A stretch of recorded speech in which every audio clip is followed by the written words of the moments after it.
there you are. It's great to see you. Come on in. Welcome to Alive.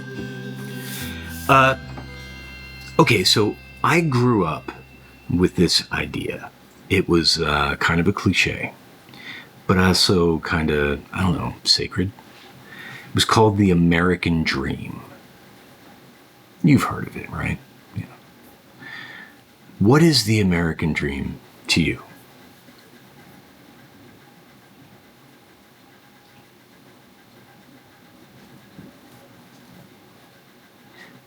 Right.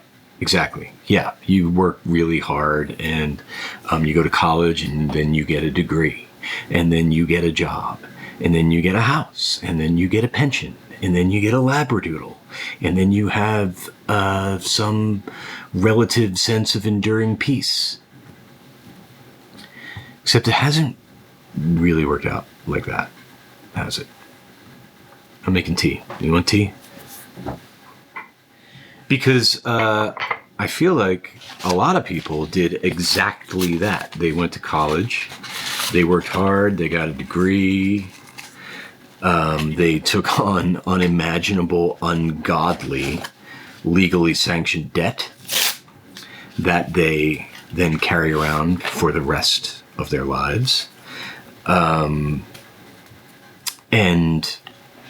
there are no jobs. Or no careers, anyway.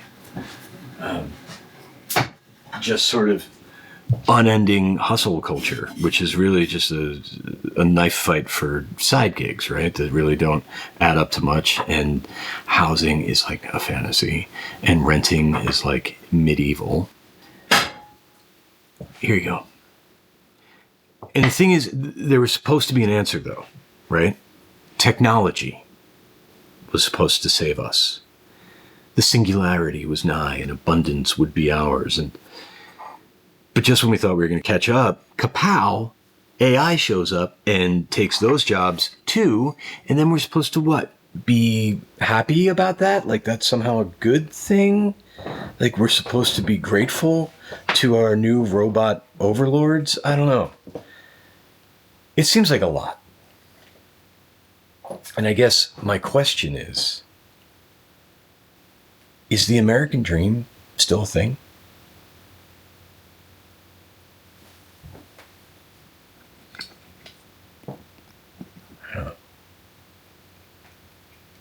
Come on.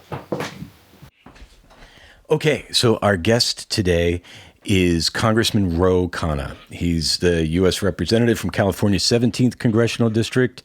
That's Silicon Valley to you and me. He's held that seat since his upset victory in 2016. He is one of only 6 members of the House that does not accept campaign contributions from PACs or corporations. He's a member of the Committee on Oversight and Accountability. He's got a couple of books, Dignity in the Digital Age, which I love, and also Progressive Capitalism, How to Make Tech Work for All of Us. And he is, perhaps most importantly, like myself, from southeastern Pennsylvania. He's from Philadelphia. Go Birds. And he's here. Okay, here we go. Hello, Congressman Ro Khanna. It's a pleasure to see you. Great to be on. And it's good to be a Phillies fan these days. I don't know if you still follow them with Schwarber and Bohm and a bit. Turner. They've got a good season. A bit. I'm much more of a football fan, and boy, has this been fun. Yeah, well, that was a help season. Now I got to be honest. I'm more of I root for the 49ers. They're in my district, but I kept my allegiance to the Phillies. I know. I told myself not to ask you about Philadelphia sports because that's putting you in an unfair position. But now, did you grow up outside of Philly? I did. I grew up in Bucks County, Pennsylvania. My dad would go to work at Bristol or sometimes into the city. I went to Council Rock High School there. Oh, yeah, right on. I'm from Pottstown, Pennsylvania. So nice. That's not far. That's like Berks County, right next door. It's a beautiful part of the world. But anyway, we really appreciate your time. I see you on TV. I hear you on podcasts. And I have to say, what I hear is a very thoughtful and completely reasonable person. And I'm very glad that you are in American politics. That seems to be a missing thing sometimes. Well, you're very kind. I'll try not to disappoint. All right. So we'll dive into it. So, what we're talking about, what we've been talking about a lot, is the concept of the American dream, right? Versus the concept of the current American reality, right? Because it seems to a lot of people that they did all the stuff. They followed the script, they got the job, they went to college, they got the debt, and now the jobs aren't there. And inequality is only growing. And I guess my question is the American dream still something you believe in? I do, but I think it is available to some and not to many. And the nation can't survive where you have $14 trillion in my district in Silicon Valley, five companies over $1 trillion, and half the other country deindustrialized or dependent on federal government. That is just not viable. The reality is that it's not just that people feel that the American dream is slipping away; it's that their feelings are justified. You have, let me give you three statistics. For college graduates between the ages of 21 to 29, the unemployment rate is 15%. 15%. Second, the reality is income inequality is soared. And if you're a person who is trying to get a rent, you're often paying 40% of your income just in rent for housing. You can't afford it. You got loans from college or law school. I had over $100,000 of loans. You can't get a high paying job if you haven't gone to college because our factory towns got decimated. I can't afford childcare. So the situation is great for some people in some cities who've built a lot of wealth, but not for ordinary people who are struggling. Yeah, right. That's how it feels. What changed? Well, that's a big question. Several things changed. One, we hollowed out our factory towns, our industry across this country. That was because of NAFTA. It was because of letting China in the World Trade Organization. It was deregulation of trucking, but then deregulation of finance that had a lot of capital start to accumulate in Wall Street, accumulate in certain centers. And Yeah. town after town lost any industry. And then America didn't do anything. Like Pennsylvania, Western Pennsylvania produced all this steel. Johnstown, Farrell, you go there. I mean, I'm sure you have. And those towns Bethlehem, have Bethlehem, been Pennsylvania. hollowed out.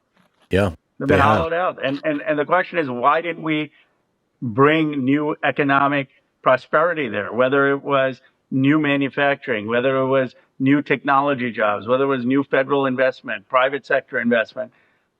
I've said we need a 21st century Marshall Plan, not for Europe, not for Asia, for America, for America. And we just abandoned these communities.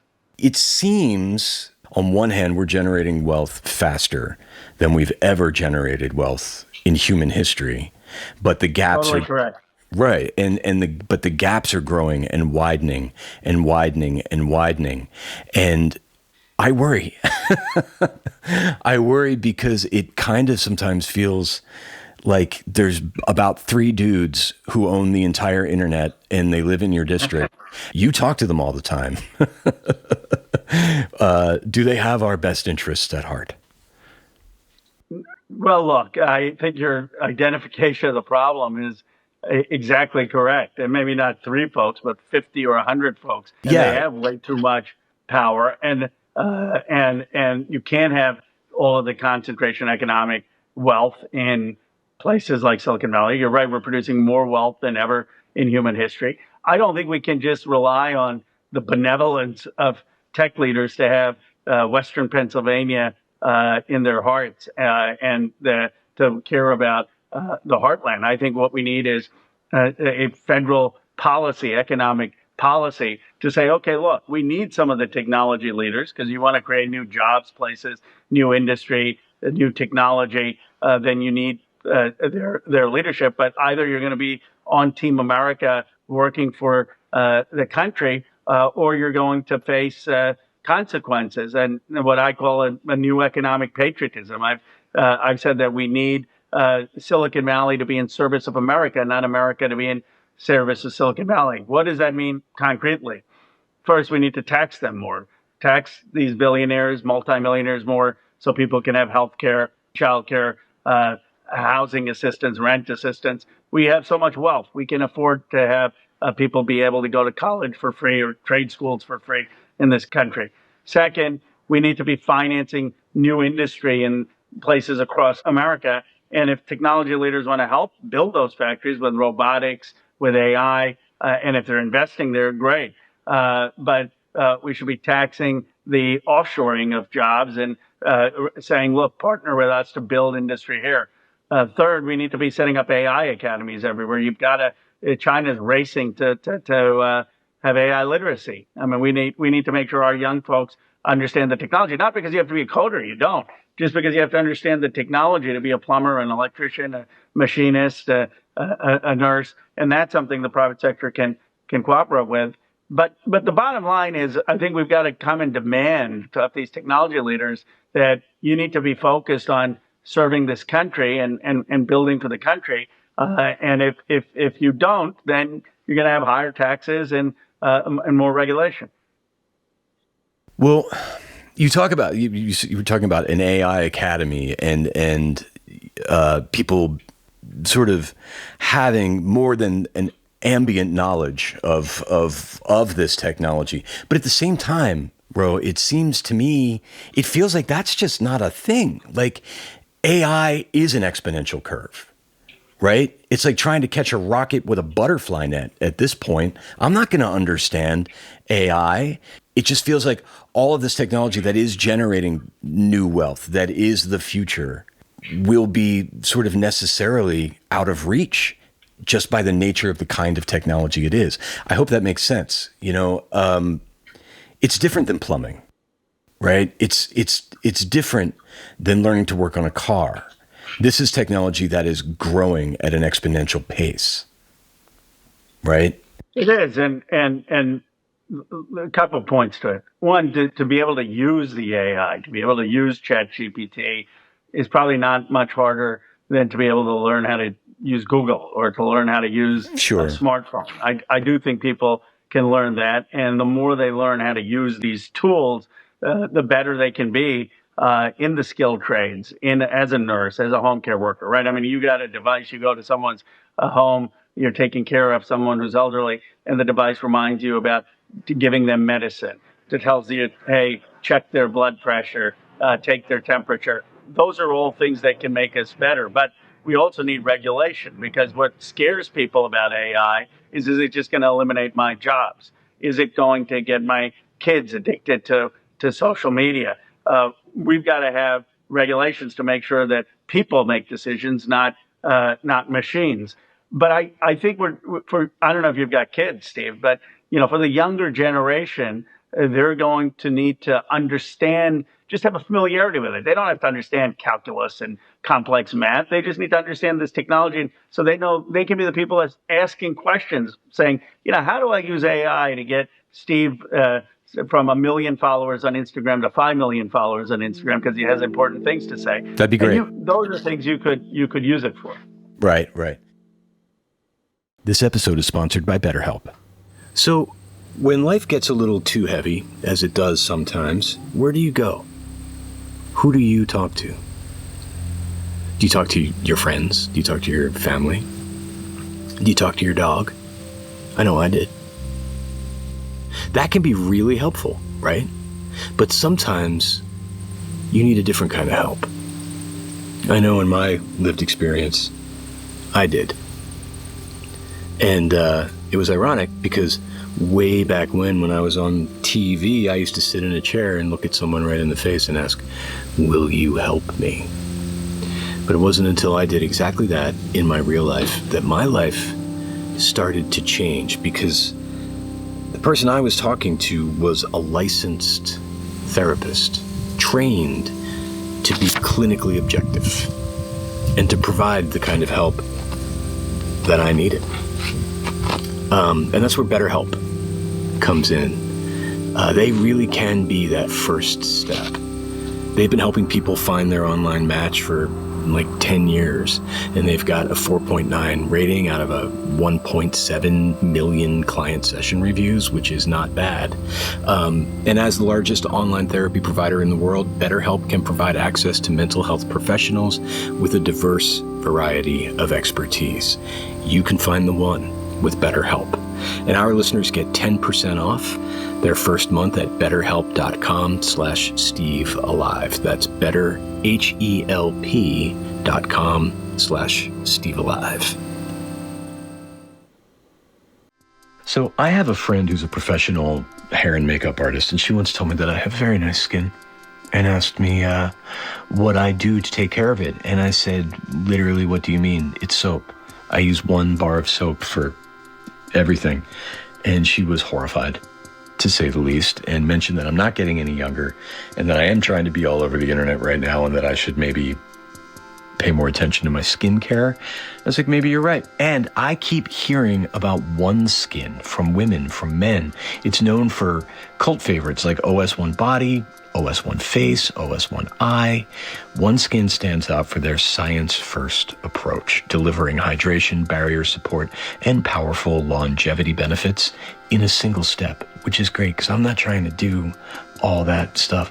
And at the core is their patented OS1 peptide, the first ingredient proven to target senescent cells, the root cause of wrinkles and loss of elasticity. Now, all of OneSkin's products are designed to layer seamlessly or replace multiple steps in your routine, making skin health easier. Good for me, and smarter at every age. Also good for me. OneSkin is the world's first skin longevity company targeting cellular aging to keep your skin and scalp looking and acting younger for longer. For a limited time, you can try OneSkin with 15% off using code ALIVE at oneskin.co. That's 15% off oneskin.co with code ALIVE. And they might ask you where you heard about them. Please support our show. Tell them we sent you. Try OneSkin today. I mean, hey, we look great. Let's keep it that way. Now, you talk about regulation, right? And that sounds like a great idea, you know? But this feels so unregulated. It feels so unregulated, perplexingly, flabbergastingly unregulated for the degree of power that it represents. And you would think that if you created a technology that literally changed the way billions of people process information and think, you'd lose some sleep over it. You know, like you would want it to be regulated. You wouldn't want to just monetize it, you know? So that really worries me. And it also makes me think of crypto, because crypto feels to me like a technology that I don't understand. And crypto was supposed to sort of democratize all of this. At least that was sort of the idea as I remember it. But it feels like it's just kind of creating a whole new set of overlords who understand this technology and can benefit from it while the rest of us can't. Do you think that crypto has the power to sort of democratize finance, or is it just going to further siphon wealth into people who understand technology? Well, look, I think crypto can make payments faster and more efficient if it's properly regulated. But do I think that's going to create wealth in Ohio and Western Pennsylvania or people who are left out? No, I think that would be a false promise. And I think part of the challenge has been that people have Bitcoin and crypto because they don't get a friends and family round for the next AI company. So it's the closest they can come to saying, I want a piece of technology. But a lot of it is just speculation and genuine just gambling on some of it. Now, do I believe crypto has a use? Yes, I do. I think that if you want to transfer money to Nigeria, you can use a stable coin. If you want to have a quick transaction without wiring fees, you can use a stable coin. It's just a faster way of transactions. But I don't think that that's going to solve wealth inequality in America. Right. I don't think that's going to solve the fundamental challenge that you have identified, that for so many people, the American dream seems lost.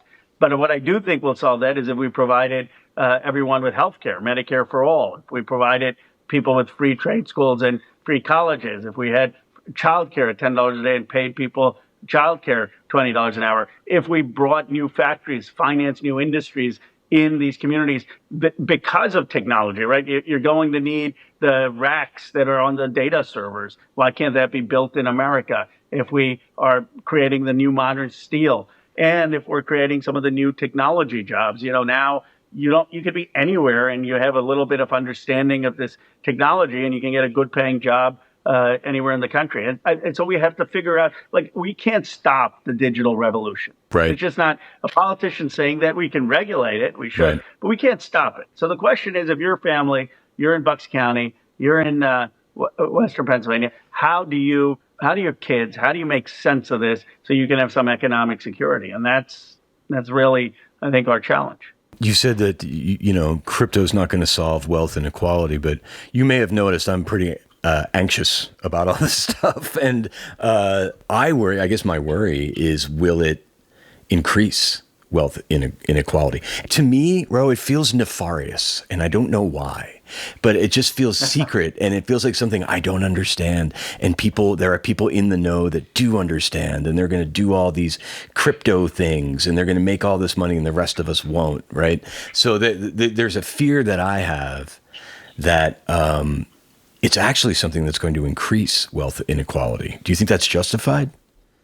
I think if speculation takes place in some places, some people will make out money from it and other people may lose. And that is a valid fear, which is why it needs to be regulated. But there are a lot of people who have Bitcoin, right? Millions and millions of young folks, probably a lot of people watching your podcast, especially if they're in their 20s and 30s, have Bitcoin or have a wallet. And for that, many young people, it's like the new digital gold. I mean, it's just a store of value that they have. I think they need to be protected, but I don't believe that that's somehow nefarious. What I think is a bigger concern is just that they're not able to buy a house, that they're not able to get a high-paying job, that they have too much medical debt. Yeah, for sure. I think maybe with crypto, I'm just kind of shaking my fist at this new rock and roll. What is this new stuff? It might just feel beyond me. Not everyone is as tech savvy as you, Ro Khanna. Although you're pretty tech savvy, right? You're on Instagram, you got all these followers, you're doing this podcast.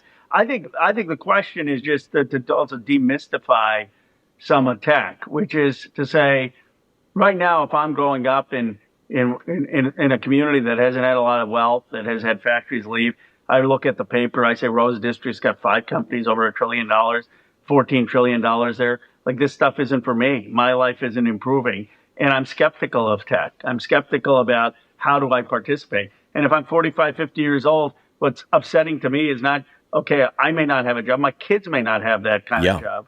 And so I think what we need to do is figure out how do we democratize this wealth generation engine.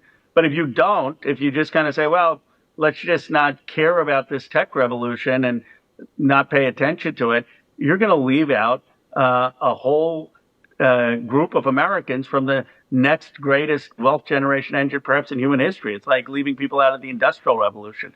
Yeah. And so I think the entire platform should be, how do we get people participating in it and making sure people are building wealth and it's not all accruing in the hands of a few.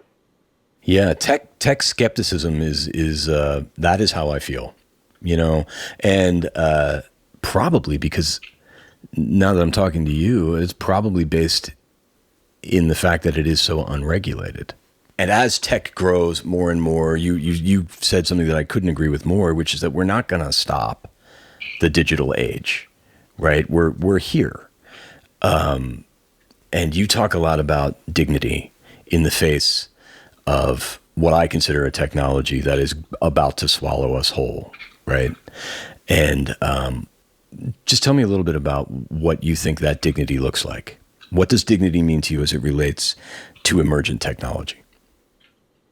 It means you have control over your data. Yeah. People can't just take everything about Steve and build a profile on you and try to predict what you're going to do and try to manipulate you based on your information. You get to control your data. Yeah.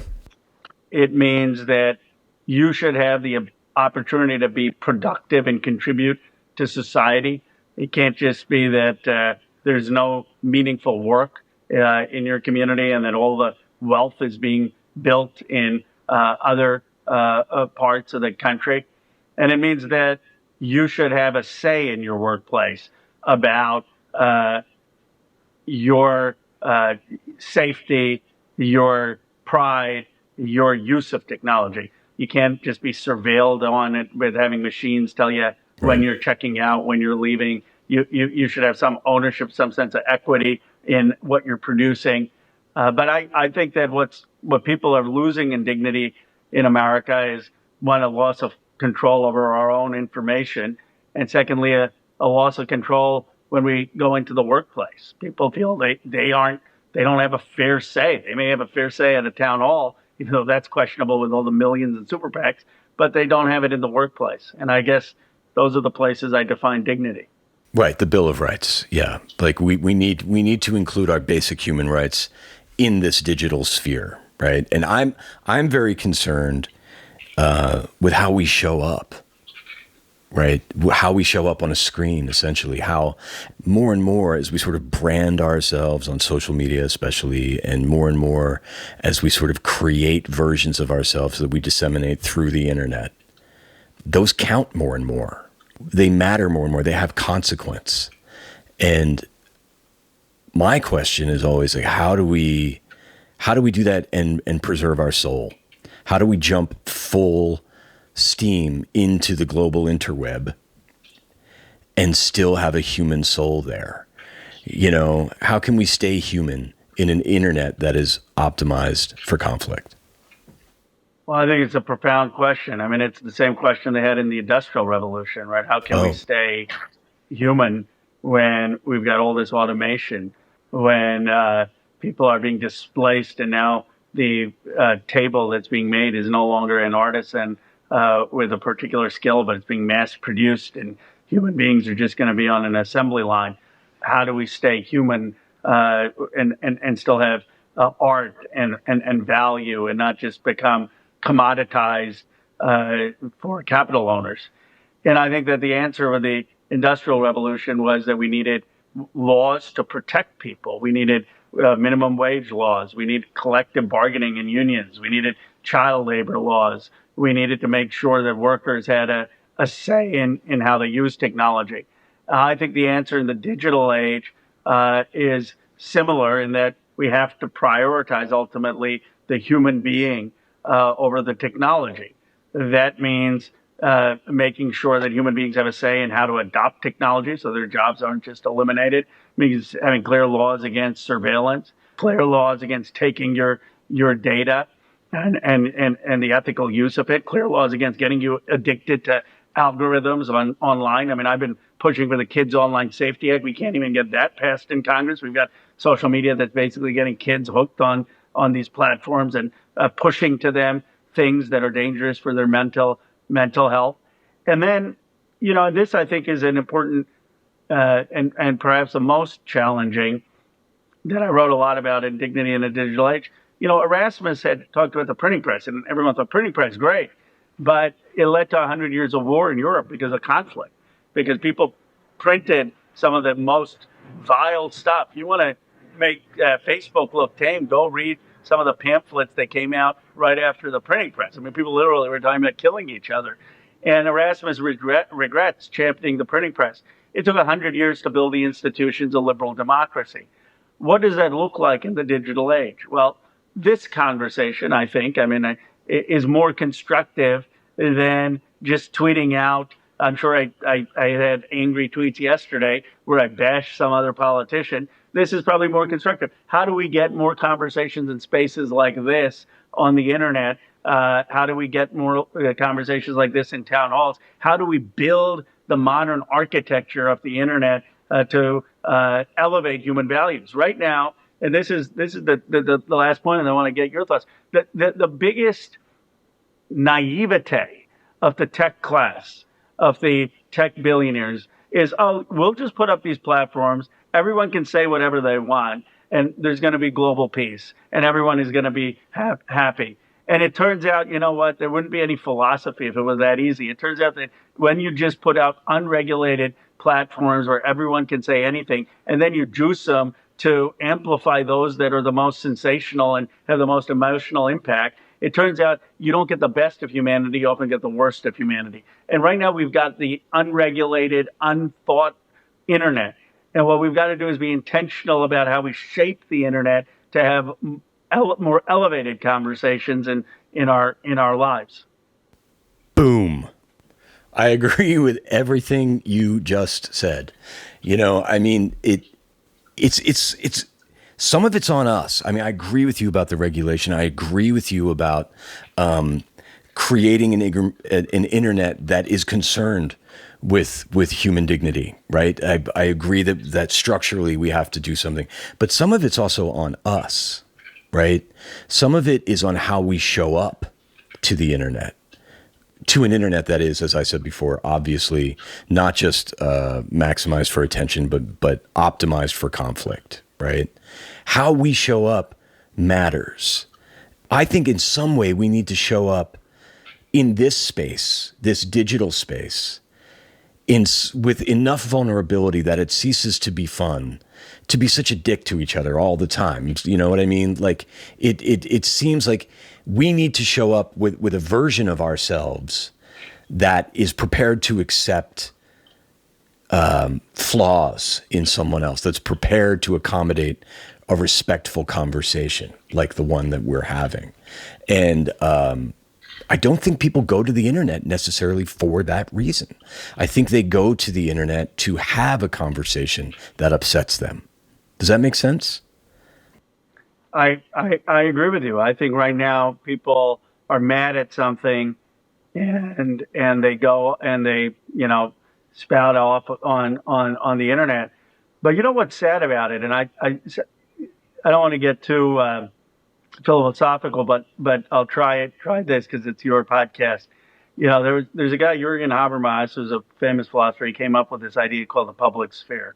Yeah. And Habermas basically says that, if you have town halls, if you have salons and you have conversation, that conversation is good when it impacts policy. And that is necessary for a healthy democracy. Part of the reason I think we don't see that on the internet is because people don't believe that healthy conversation on the internet is actually going to influence policymakers. They're so angry. They're so resigned. They're so frustrated. They see a guy putting $250 million in to win a presidential election. So they're on these sites not because they're thinking, okay, let's uplift democracy and let's have an impact. They're on these sites just to say life sucks. Our democracy sucks. Yep. I'm angry. Yep. And it's just an expression of anger and hate and frustration, justified frustration. And so the challenge is, how do we not just, have more thoughtful conversations and reasonable exchange, but convince people that actually is going to matter, that we could build a better, more hopeful politics. And at the end of it, it's not just, we'll have these better conversations and then some guy's going to put in $250 million, then someone will get elected and nothing's going to change. And I'm better off just cursing at the world. And I think really that's partly what's going on right now. Yeah. That is the question, right? How do we, especially as we, talk about, politics. I don't want to be a political podcast. That's the last thing the world needs is another partisan, podcast. But it's impossible not to talk about because our politics have sort of transcended politics. You know what I mean? Like that's right. We're often not discussing politics when we discuss politics anymore. So I recently had to hire someone. I needed an assistant, and that was hard. A lot harder than I thought it would be. It was sort of like a needle in the haystack experience. There was all of these resumes, but not enough somehow candidates who had the right stuff, the right skills, the right vibe, the right experience. It can be a hard experience, but not with ZipRecruiter. ZipRecruiter finds amazing candidates for you fast. And right now you can try it for free at ziprecruiter.com/alive. And they're super fast. Like, ZipRecruiter's smart technology identifies top talent for you quickly. Like, as soon as you post your job, ZipRecruiter's powerful matching technology starts showing you the most qualified people for that position. So ditch the other hiring sites. Let ZipRecruiter find what you're looking for, the needle in the haystack. 4 out of 5 employers who post on ZipRecruiter get a quality candidate within the first day. Try it for free at this exclusive web address, ziprecruiter.com/alive. Again, that's ziprecruiter.com/alive. ZipRecruiter, the smartest way to hire. So a couple of years ago, I got signed up for like 1 million Comic-Cons, and I didn't really know what to expect. I just kind of imagined an endless sea of Funko Pops and like a line of stormtroopers waiting to go to the bathroom, which, okay, isn't wrong. But what I didn't expect was this warm, supportive community full of people just getting deeply, unapologetically weird, and no one drags you for it. In fact, everyone is celebrating you for it. These places are really special and really, really, really cool. Now imagine that on a boat. Yes, I'm talking about Comic-Con The Cruise. From January 30th to February 3rd, 2026, sail from Tampa to Nassau on the Celebrity Constellation. It's 4 days at sea.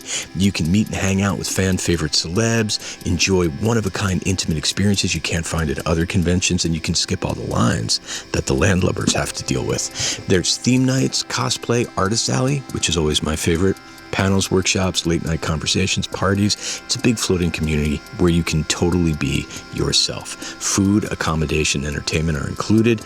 The only thing you have to do is show up, have fun, and be yourself with your people. Check out the 2026 talent lineup, including host Felicia Day and a slew of creators celebrating fantasy, sci-fi, and more. Head to comicconthecruise.com/alive to learn more and book your cabin. And don't forget to use code ALIVE for $250 off per cabin on new reservations. Comic-Con The Cruise, the ultimate fan adventure. Something I wanted to ask you is, do you think in the United States, or just in general, we've sort of utterly confused politics and entertainment at this point? In a sense, and in the sense that our politics have to satisfy us almost on an entertainment level. Maybe on the level of like MMA, or on the level of almost sports, right? In that, unless you bloody someone, you didn't make a point.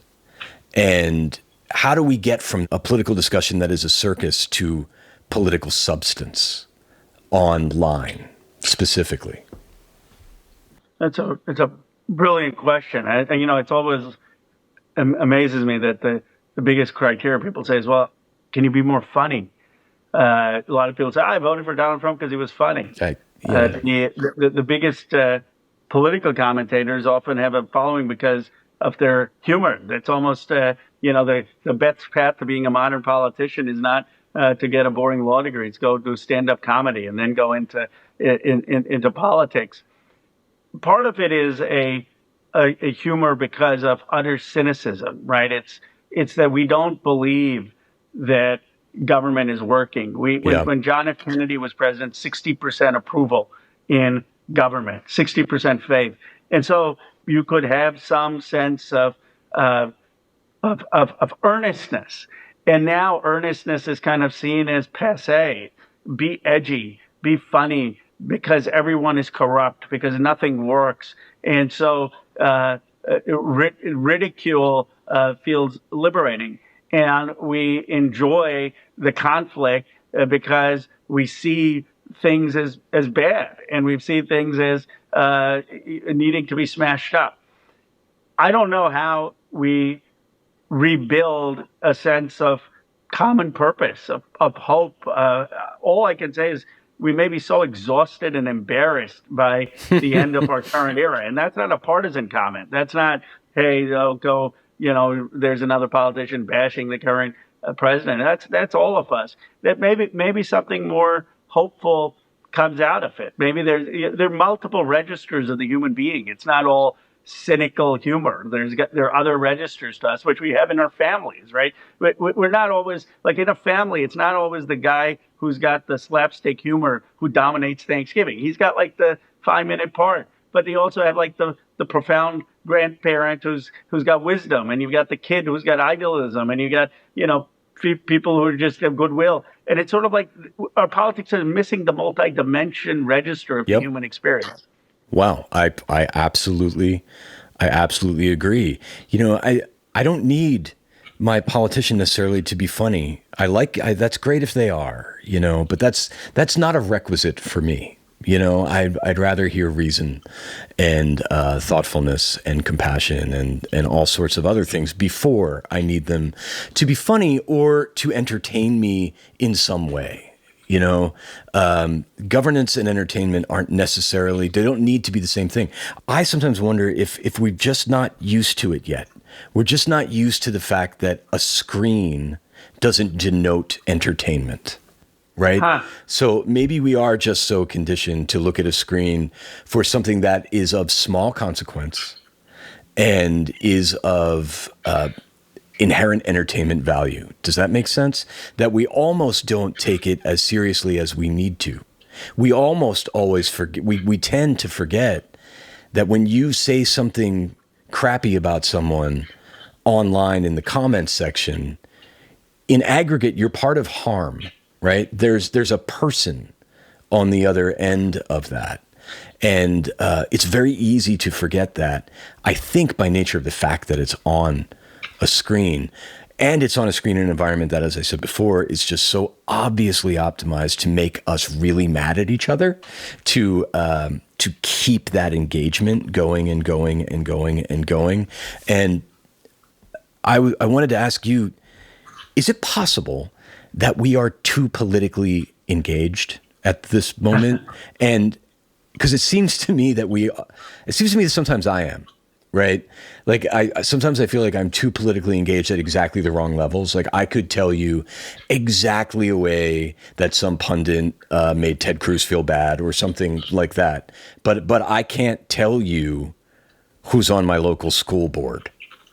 And I can't tell you who's on my town council. Right. So that makes me think that's not political engagement. I'm engaging on some emotional level that makes me feel good or bad. Do you see what I'm saying? Are we too politically engaged?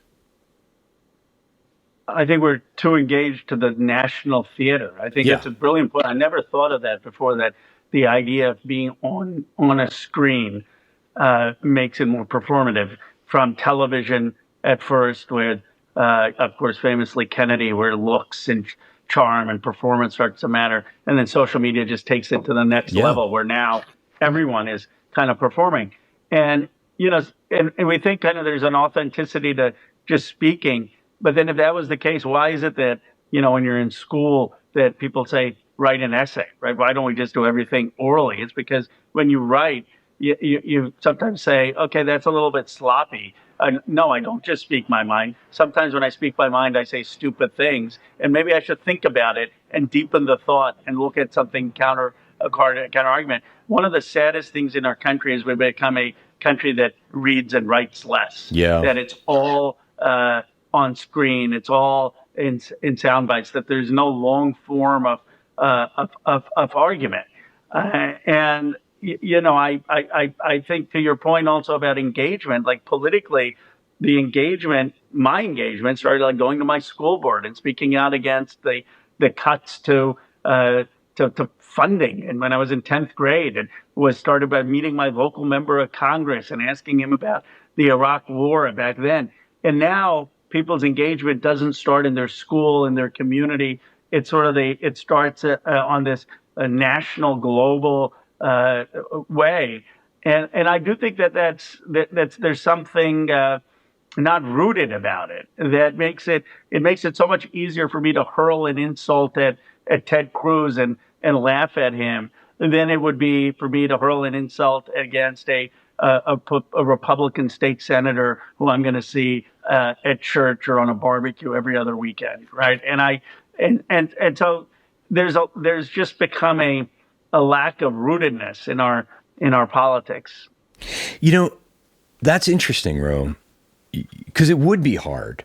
It would be hard to insult someone that you're going to see at the barbecue, right? But wasn't the internet supposed to be the barbecue? Wasn't that the idea? Wasn't this supposed to be community? Wasn't this supposed to bring us together in precisely that way? Wasn't that the promise of the internet? Was that it would bring us together? But instead, it has pushed us apart. This was supposed to be some kind of neutral town square, right? Where we could all meet and share ideas. It could be a barbecue. Like, how do we make this a barbecue where I have enough skin in the game and I feel enough like a human being in this moment that I can treat you like a human being in this moment, that I'm not just going to throw my plate of barbecue at? You know, you don't have to have an answer for that. You're just making me think, like, how can we humanize this space, you know, in such a way that allows for dignity, as you say? No, I think that's one of the biggest questions of our time. Look, what made the town halls work wasn't just that there were rules of engagement. Okay, you can't just interrupt speakers. You can't be disruptive. We're all going to listen. It was also that there was a common culture. I mean, a common sense of a belief in the Constitution and the Declaration of Independence and the American story, the American myth, and the actual American narrative. And I think that this is partly what we forgot about the internet. It's like you can't just say, okay, all these people go in a room and now talk, and something magical is going to happen. Especially when you're, as you pointed out, maximizing attention and conflict. But I think one way to do it, and this is not my idea, this is someone else's idea. They said, what if you had living room conversations online, 15, 20 people, different parts of the country, different backgrounds. They start out sharing something about themselves, about their story, and then they're having a conversation about just the country, about the things that we're talking about. And is there an appetite for that? Is there a space for that? How do you create an interest in that? And I guess we need more imaginative founders and thinkers about what does the digital space look like. I don't think it has to look just like the platforms we currently have, because we can do better. We can be more creative. Yeah, I couldn't agree more. One of my favorite things about you is your willingness to talk to literally anyone, right? Even if you are more or less certain they're going to disagree with you. I don't want to misquote you. You said I heard you say something once about, well, okay, I spoke to that person and I might not have persuaded them, but that's okay. Right?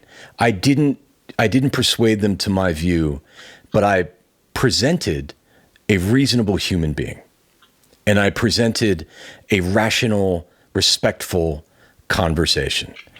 And I think that's great.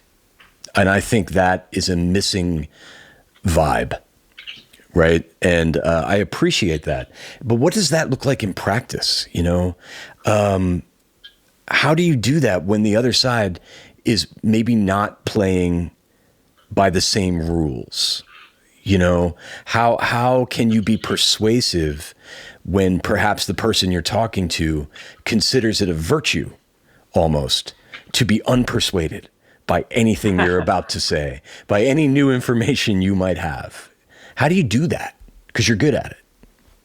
I appreciate it. Look, even in this conversation, I feel like we got to the interesting stuff. The first 10 minutes, I'm sure it's fine, but it's sort of in 15 minutes on where you're challenging me to think about things that I haven't talked about, right? And I'm thinking, oh, how would I really approach that? And I just think we need more free-flowing conversations, Yeah. right? It starts out, we're so guarded. It's not just we have our talking points, we have our approach to the world. Yeah. And we start with our approach to the world. And then it sort of breaks down once you're having real conversation and you start to think, you know what? My approach to the world may not be perfect, or, I didn't really think about that. And here's where I come in. And I think good persuasion has to be good listening. It has to, my willingness to talk to almost anyone is that I genuinely believe I can learn from almost anyone, that I genuinely believe that I don't have some monopoly on the truth, that I'm one out of 9 billion people trying to make sense of a very complicated reality. And certainly one out of 330 million Americans trying to make sense of a very, very deep and profound American story.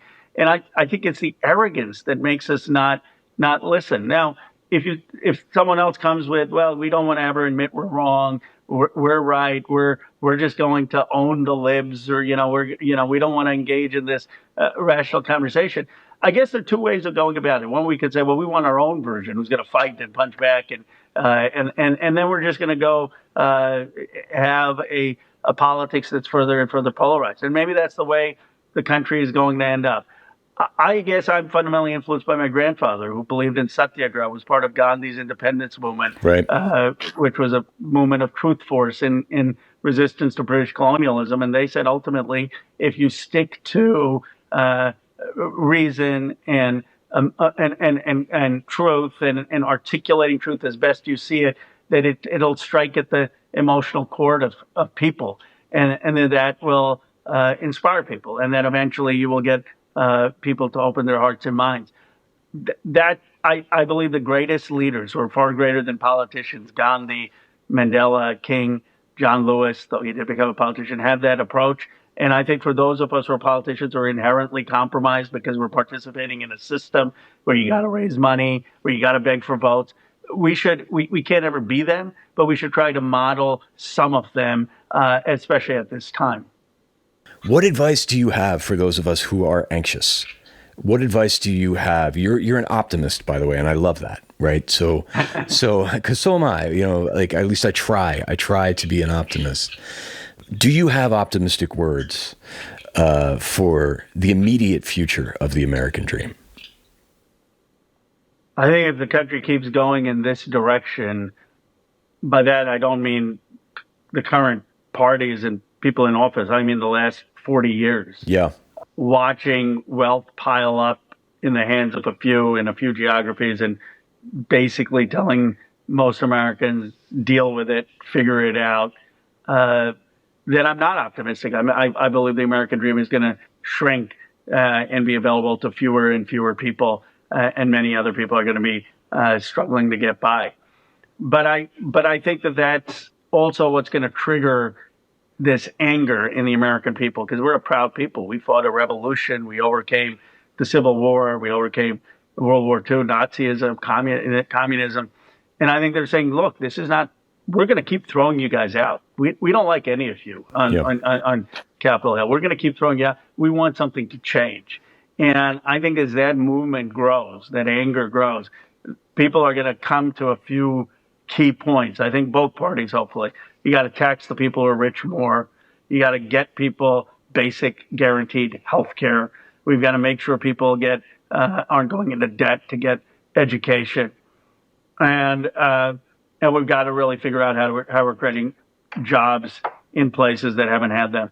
And I think if we don't get that politics, then this country is going to see even worse than what we see today. I think you're going to see a anger at wealth, and anger at people who've done well, and you see it boiling up. You see it boiling up in anger towards institutions, in anger towards politicians, anger towards executives, and at its worst, it'll manifest in the most ugly phases of violence, right? And that's why the democratic process has to listen, and that's on the most deeper level. I don't know. It's not a politics podcast, but I think the lesson of Trump is it's easy to just talk about the politics. It's sort of like, what are people trying to tell us?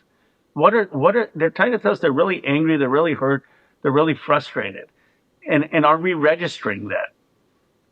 Yeah, I love what you said. The democratic process has to listen. We talked so much about technology, and we talked so much about how it shouts stuff at us. Yeah. And maybe that's what we need more of. Maybe we need a technology that listens, or maybe we need to bring listening to technology as we navigate the sort of fraught future of the American dream. I love the idea of a democracy that listens, a democratic process that listens. It's been a pleasure listening to you, Ro Khanna. As I said before, I am a fan, and I'm not just speaking about politics. I'm speaking about the fact that you are a reasoned and thoughtful individual. And it's refreshing and a relief to see. Well, I appreciate what you're doing, and I appreciate that you managed to build such a following talking about deeper things. I mean, talking about your own challenges with fame and your own emotional state, and having that kind of conversation publicly. And I guess one of the questions I'd have for you is. Often, when I have these kind of conversations, we'll see how this podcast does. I'll get a 50, 100 texts saying, "Oh, he's really thoughtful." But the vast majority of people won't see it. And then I'll say something which I thought was profoundly uninteresting, but it had a little bit of an edge to it and was attacking someone, and 100,000 people will see it. Yep. And so the incentives are so skewed in our conversational space. How do we change that? And that to me is, I think, one of the biggest challenges, not just for politicians, but for people who are in any way in the public space. Well, I think this is where I'm an optimist, Ro, and I think it's about representation, said Steve to a House representative. I think it is about, I did a thing a couple of years ago where, it was like a shout out to my old fans from Blue's Clues or whatever. I just said, "Hey, how are you? How have you been? I never forgot you. Boy, life is pretty hard right now." And the tone of it was not much different than what I just did right now. And it cut through because a respectful, care-driven conversation is a missing thing on the internet. I also do a thing on TikTok where I do nothing but listen. I just say, "Hey, how you doing?" And I listen for 1 minute. It's what people are bringing to that moment. So just as it's possible to insult someone in a comment section and have 6,000 people like that insult and add to it and do grievous harm to a human soul on the other end of that screen, I have to believe the opposite is also possible. And I have to believe that the opposite is also sticky and will get clicks and will get likes. I think that if we, as we were talking about before, if we bring our full selves to this kind of conversation, I think that will also get views. I'm sure hoping, at least, that's what the podcast, I'm sure hoping. But you're going to be our test case or test model. And I'm rooting for you. I'm rooting for you because the country, the world needs it, and we got to certainly reverse the sensationalism and the anger now. And so I appreciate what you're doing, and hopefully it's sort of like therapy for politicians coming on your podcast. Oh no, that's actually awesome. Listen, from one dude from Southeast Pennsylvania to another, it is a pleasure to speak to you. And I know there's a lot going on right now, and we really appreciate you stopping by. So, I appreciate you. Go Council Rock. All right, man. Take care. Bye. Take care. Whoa. All right. That went a whole bunch of places I didn't think it was going to go. What I write down. Yeah. So he said the American dream is about more than wealth, right? It's about the opportunity to contribute, to have meaningful work, and to build a secure future. But that's also exactly what we're currently losing, right? And then we kind of went off and just had this really awesome conversation about what it means to stay human in a world, in a digital world, essentially. And I think what we arrived at is that the future of the American dream will certainly be digitized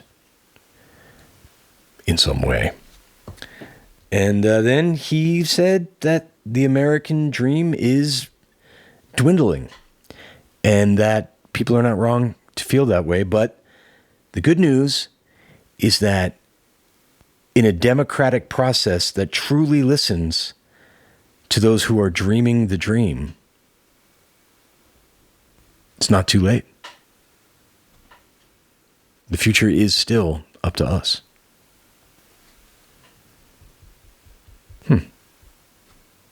Let's go.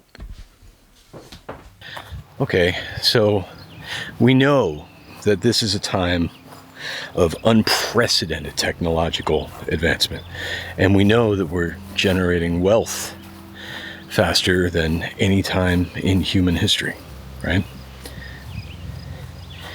But at the same time, we are also generating gaps between rich and poor, obviously, between people who feel connected to all of this technology and people who don't, people who feel like they're going to benefit from the future it brings, and people who don't. So I'm wondering, what would it look like if we pursued fairness with all that same energy, all of that same genius that we're currently using to pursue profit?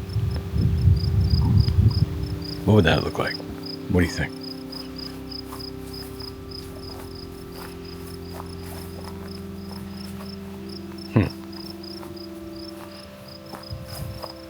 Mm-hmm.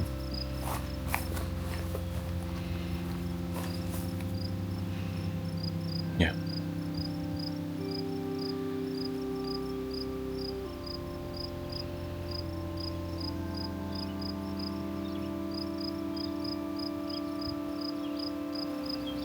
Yeah, maybe. Maybe. Well, listen. Thank you so much for stopping by today. It is great to see you. Always. You look great. You do.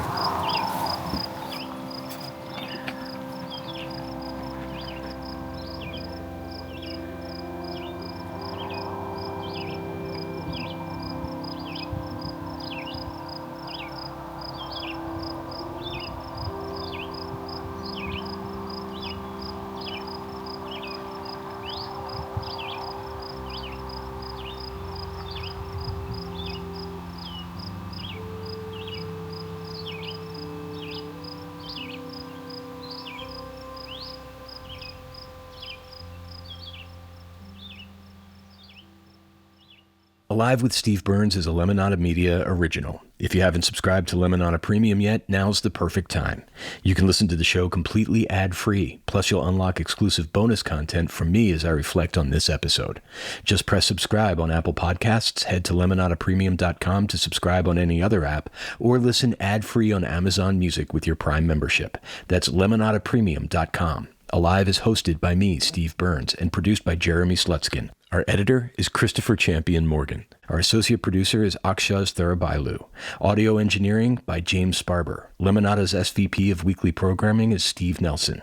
Executive producers are Jessica Cordova-Kramer, Stephanie Whittles-Wax, and me. We'll see you next week. And you look great, by the way.